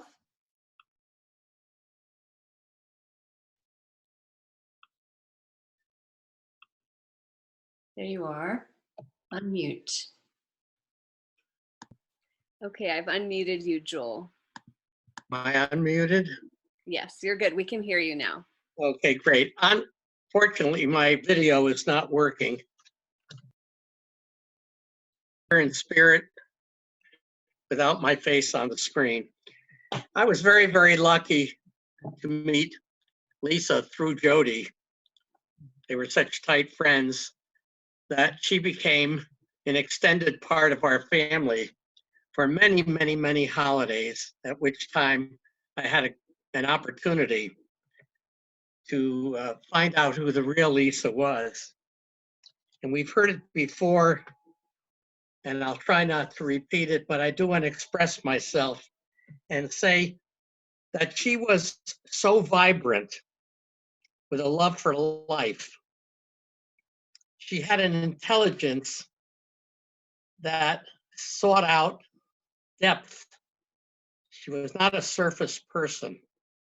She was thoughtful and considerate and generous to the point that no one will ever know. She was supportive of charities and community services, and her love for the earth and her love for basically spirituality, Buddhist practices, Zen centers. She had so many other positive attributes that have been mentioned, but she was the most caring of that anybody could be for her sister. And her caring for the earth and her caring for her friends. She was just a caring person. Now we all have a way of missing her, but I've made it my mission to talk with her. And surprisingly, I can hear her words in my memory and in my spirit. And she gives me good answers when I have a good question for her. Her replies are always thoughtful, insightful, and her connection will remain with me because even though she is gone in body, in my memory and in my heart, she still lives. Thank you. Thank you. Cheryl? Yes. Cheryl, this is Yeah. Elise. I would like to say a few things. I was going to try to speak at the event, but I had to cancel because my brother is in a critical condition. but I would just like to say a few things and bring in a little bit of history. I was close friends of Lisa's first husband, Al Weber, back in the 70s. And so when I met Lisa, Al and Lisa were touring the United States in a blue van, and they were on a mission to interview all the Tibetan lamas in the country about the Tibetan Book of the Dead, which was one of Al Weber's great loves. And I was in Madison, Wisconsin in the Buddhist Studies program, so they stopped by there to visit me. And that was when I first met Lisa. Then later I moved back to California, and I always stayed when I went down to Southern California where my family was. I always stayed with Al and Lisa, and later I stayed with Lisa. So I was down there about once a year for a week. And they lived on the bluff and built a beautiful, tasteful environmental condo. And also Lisa worked really hard to preserve the environment of the Costa Mesa bluff and keep it from a bunch of houses moving on there. And I really appreciated Tom and Ginger's account because I know how hard she worked to protect the environment up around the South Laguna Hills. Later, when I was living in Berkeley, Lisa came up there in the 90s to go to University of California, Berkeley, and get a degree, her master's in mathematics, which was no small feat.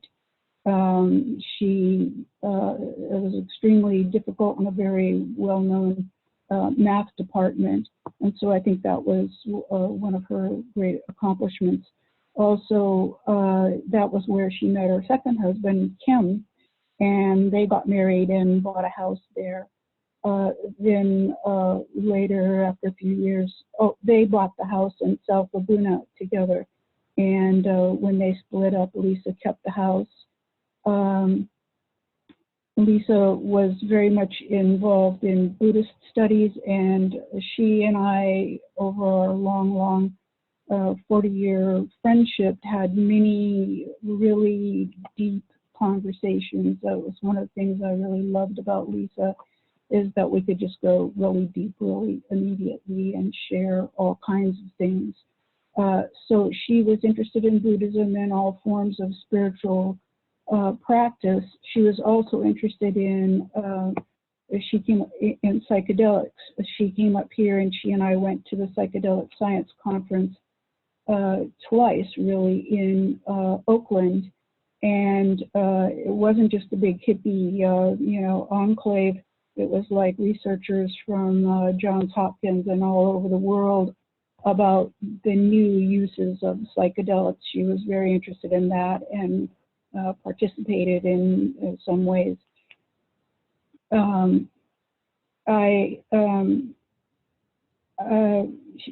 She was up here at my house just the end of October, so I was pretty shocked. She comes up here, and she used to like to go to Harbin Hot Springs up here in Lake County. I'm up in Lake County above Napa, and it's really nice hot springs that she really loved.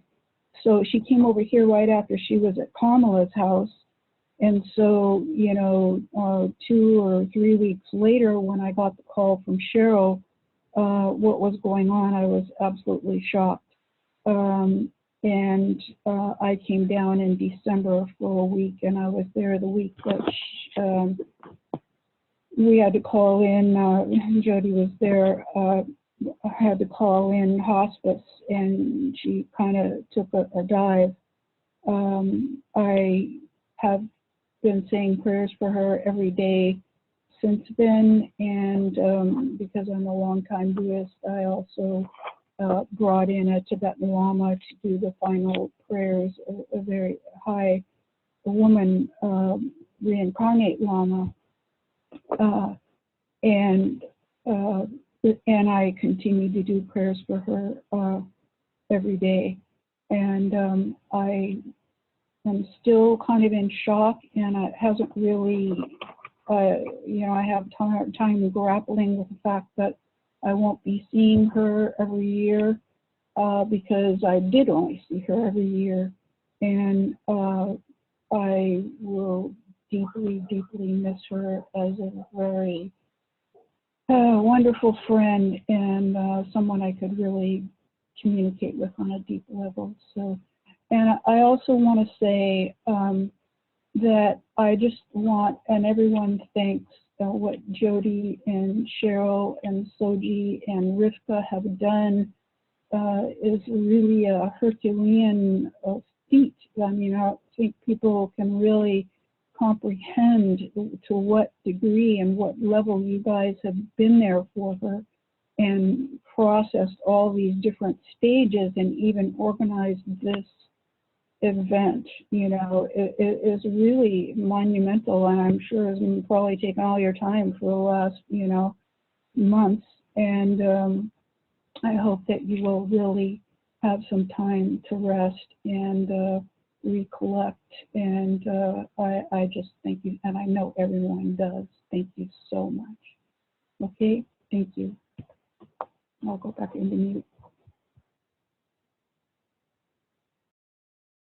Thank you, Elise. So we have about, I would say, 5 more minutes for this speaking part. If there's anyone else that wants to say anything before we move on.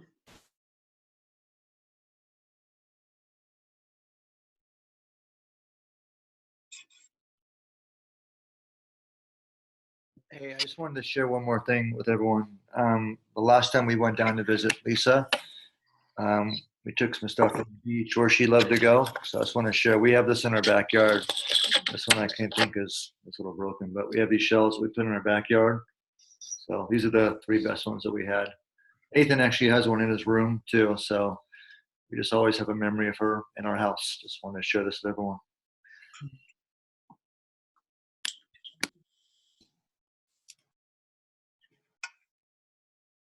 Anyone else would like to speak? This is Leslie. Hi, everybody. Hi, Leslie. Hi, everybody. Nice to be with you. And I reiterate, it's very inspiring and touching to me how Lisa's loving community was there for her so beautifully. I'm in Northern California, and I did get to see Lisa in her last couple of weeks. It was one of the most beautiful experiences of my life, and I can reiterate her presence and love. In honor of Lisa, I'd like to just share other things that weren't mentioned. I met Lisa in 2008 at the Center for Spiritual Living, and we were at a gathering that Deanna and Jody were part of. And I remember seeing her curls in her hair, and they were very beautiful. And Lisa and I ended up being in a relationship for about the next year. And I remember the first time we went out, the caliber of conversation we had was amazing. And I'm sharing these things now that really stand out for me and Lisa, that for me were some of her best qualities, and that I'm going to take with me going forward as part of my healing. And the conversation was her presence and the good questions that she asked and the deep listening. And, way before I had ever heard of NVC or nonviolent communications, Lisa, when she'd hear you, she'd say, or when I'd say something pretty important, she'd say, I hear you. I hear you. And the other thing that was very beautiful in our relationship was the way we helped each other love our families. I was very loved by Jill and Sherry and brought a lot of love to their family. And it was incredibly meaningful. And Lisa was with me and my family for many years later at holidays. And she helped me heal and understand my family. And my parents continued to go to the cultural arts performances with Lisa at Lisa's invitation. And I think that's a really beautiful quality. I also want to acknowledge the part of Lisa that could love despite anything. You know, when I met Lisa, she had been historically married to 2 men, and we had a special connection. And I said, "Are you comfortable? How do you feel about being with a woman and loving a woman?" And she said, "I'm ready to love this woman." And that's a very universal love.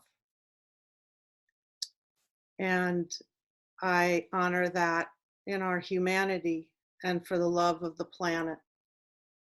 And to finish, as far as the love of the planet, one of the things I think I remember most these days is one of the first times we were hanging out at my house.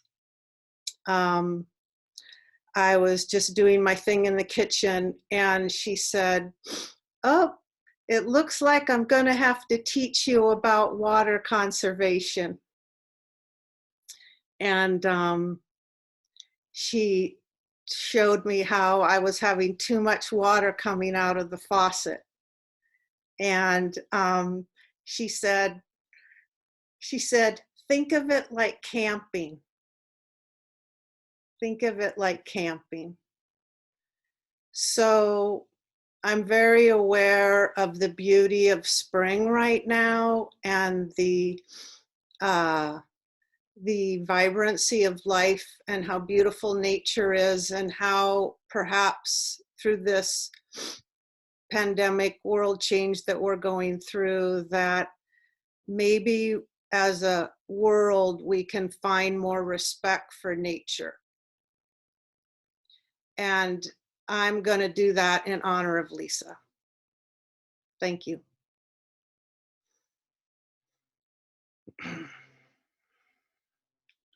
Thank you, Leslie.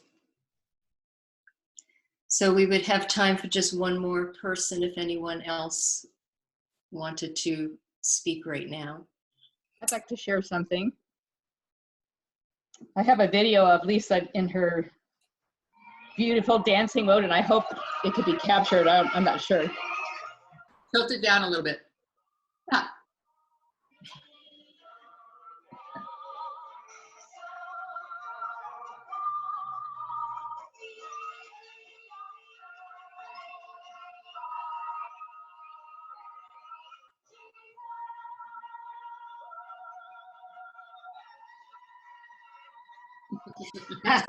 It looks. There's one part where she really shines.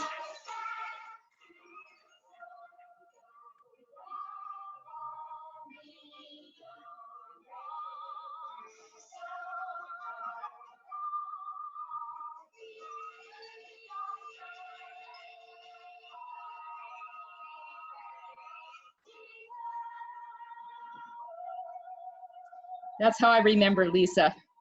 Dancing, singing, joyful, childlike, her heart open, just a light beaming, and so willing to share and evolve and grow and deepen. And while I didn't know her as well as many of you and for as many years, through community circles and friends and my sisters, she touched me too. And I'll always remember her and feel her presence, and I feel touched and changed by her. Thank you, Jody. Thank you. So there's something I hadn't planned on saying, but I'd like to share before we go on to the next part, and that is when I asked nature on my walks to give me some kind of image or message about Lisa to share today, what kept coming to me was the image of a nurse log. And I don't know if any of you know what a nurse log is, but in the forest, after a tree dies, or seemingly dies, after a tree falls, what remains of that tree, that log, continues to give life even after death. It continues to provide food and nourishment to the plants around it, to the plants that start growing on that log. Even as it's decaying, it's putting nourishment back into the earth. It's providing compost for the new plants that spring up. And it also provides life for the little insects and small animals around.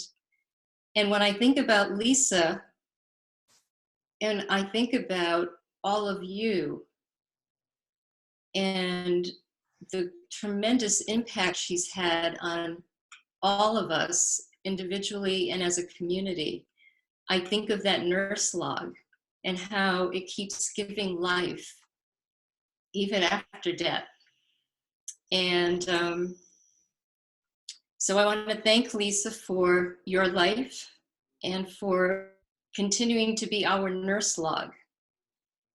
And if Lisa was to give us any counsel or advice during this crazy coronavirus time we're in, it would probably be connect with yourself and connect with nature. And she'd give us all examples and ways and guidance about that. So may she continue to be that nurse log for all of us. And may we continue to carry on her love and her teaching and her dance and her joy and her deep connection to the earth in our everyday lives. Not being her, but being our best selves because we've been loved by her and taught by her. So thank you. So where do we go from here?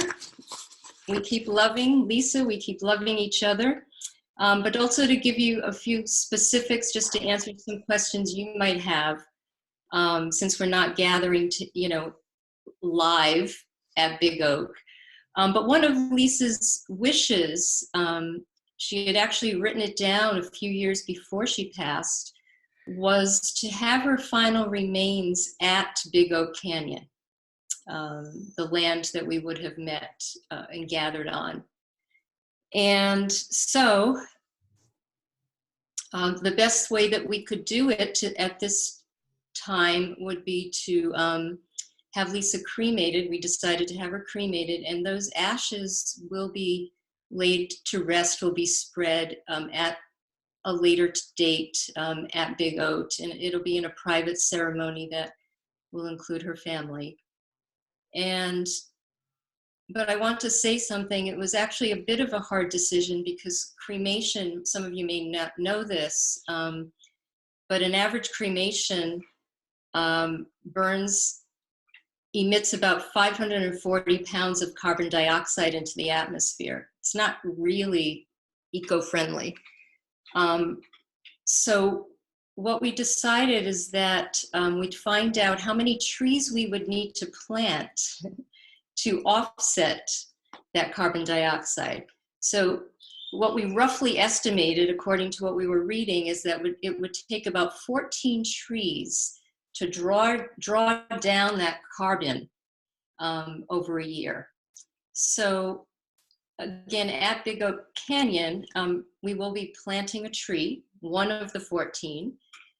Lisa's ashes, and again, this will be happening at some point when it's safe, and her ashes will be rested nearby. And we've also asked our community if it's possible to, plant a tree in Lisa's honor. And if you do that, please let us know, send a photo, we'll add it to her, that memorial website, lisarmarks.com. I believe I received a text from her dear friends from her childhood, Shannon and Sean, to find out that they'll be planting 3 trees in her native trees in her honor. I believe at a relative's property in California. So now we have 4 trees out of 10. So out of 14, so 10 left. So we just wanted to share that with you and have you thinking about that and the next, several months or year, whenever that's appropriate for you to plant. Our friends and Lisa's dear friends, Billy Freed and Nicole King, had we been gathering together today, would have provided us with dance music to end our celebration with. After our meal, of course, which we'll all have to go have our own meals after this individually. But Nicole and Billy have offered at some point in the future when it's safe health-wise to have a dance party in Lisa's honor. So, and just to add to that, we know exactly where that purple carpet is, and we'll be bringing it out for the occasion. Yes, for that dance party. So may we all get through this virus safely and healthily, and look forward to gathering together to dance in Lisa's honor at some point in the future. So we'd like to, as an ending here, we have a couple of things to end with, and Soji and I would like to share one more song. Sure, I'd like to check in, Jody. Is there anything else you wanted to add before we did this part? No, this is perfect. Okay. So this is a song that the original version of the song Lisa actually has sung in our living room with some of you on many a winter solstice for the last several years. We've adapted the words, so it would be these would be words that we would sing to Lisa. And there are 2 lines, and each one is repeated. So all you need to do is listen to Soji and I and repeat, and then you'll catch on. So. But even though they've invited us to sing with them, I still would like to ask everyone to keep on mute so that we're singing in our own living rooms to their voices. But if we were all to open up our mics, it would be very hard to hear them. Thank you. And Ariel and Vijaya, if you're still listening, we've adapted all I ask of you, but the words are different, so don't be surprised. Okay.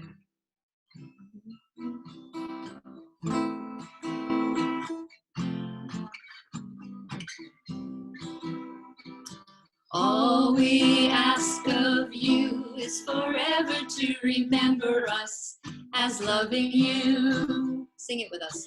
All we ask of you is forever to remember us as loving you. Lisa, you are in our hearts, forever in our hearts. Lisa, you are in our hearts, forever in our hearts. All we ask of you is forever to remember us as loving you. All we ask of you is forever to remember us as loving you. Lisa, you are in our hearts, forever in our hearts. Lisa, you are in our hearts, forever in our hearts. All we ask of you is forever to remember us as loving you. All we ask of you is forever to remember us as loving you. One more time, Lisa. Lisa, you are in our hearts, forever in our hearts. Lisa, you are in our hearts, forever in our hearts. All we ask of you is forever to remember us as loving you.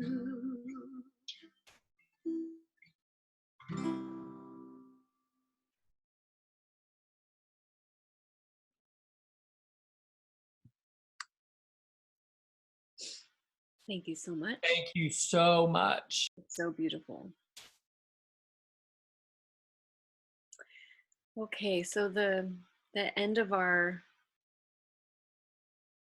online celebration of life is coming to the dance party part. And after the dance party part, we're going to say our goodbyes.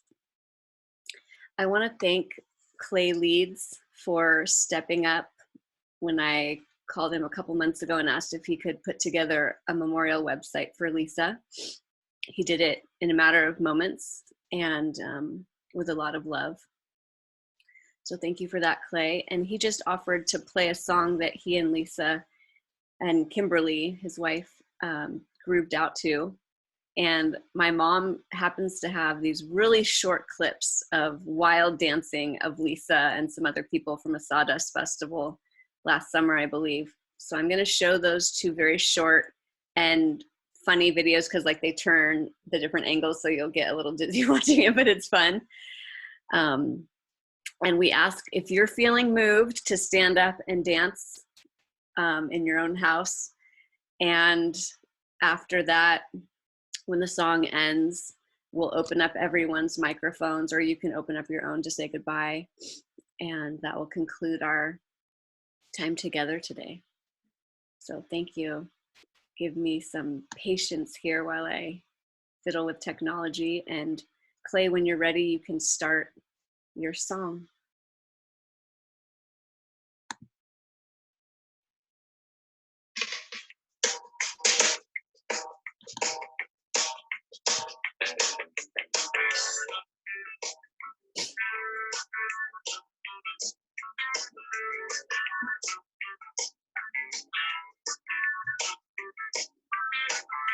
Believe that I'm leaving.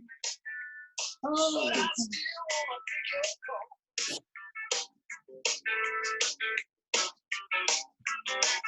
I believe that I'm leaving.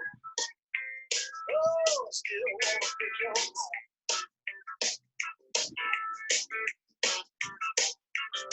This is my song about leaving. City of sound.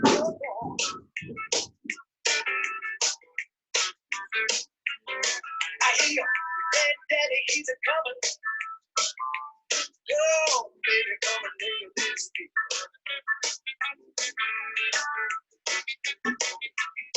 I hear you, daddy, he's a coming. Oh, baby, this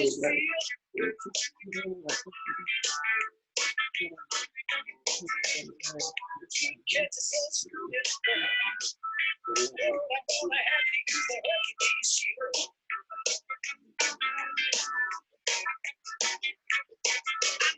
I've been your passenger.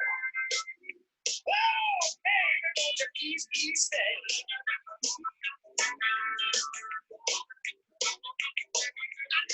I've been your passenger. Oh, baby, won't you please stay?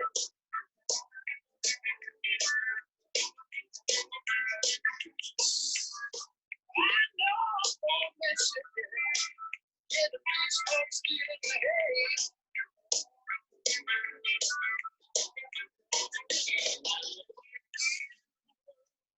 Aww.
Where the earth is rich.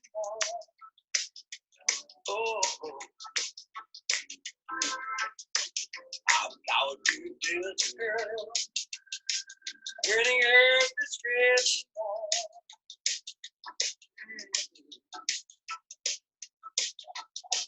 I feel so good about leaving. Now I hold the lucky charm. Hey, stop me. Oh, baby, let me take your arm.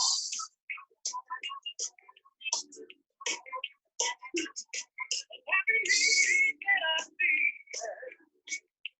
Oh, baby, let me take your arm.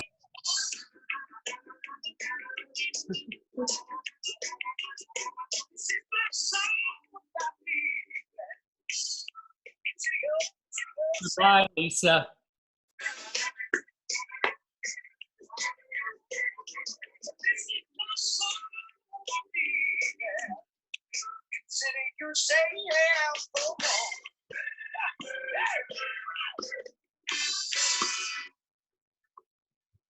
That was the Missiles of October, Laguna Beach at the Sawdust Festival, and we used to dance with her. Those videos that you saw of her dancing were to this band, probably.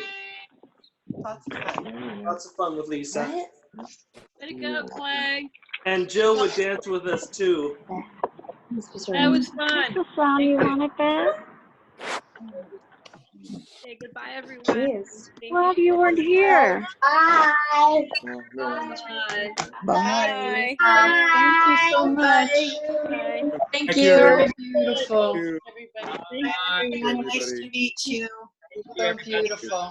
Thank you, Jody, Carol, and Everyone. Kale for all this. It All was blessings and strength for the journey. Love you. Thank you for touching our lives so much, Lisa. Carol and Soji and Jody. Water, eat the kale. Everybody. We'll keep you in our spirits forever and ever. As Lisa would say, I love you. Thank I you. love you. Beautiful. Love to all of you from Vijaya. Sorry I couldn't be visual today, but I'm still in my jammies. Good for you.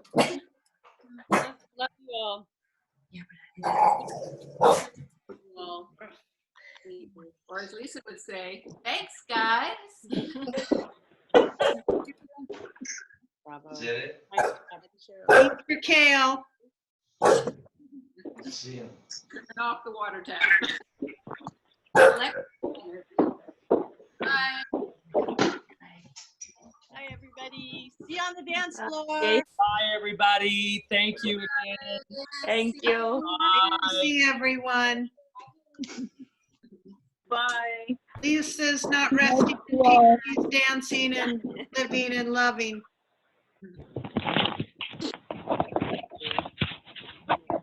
Vaya con Dios.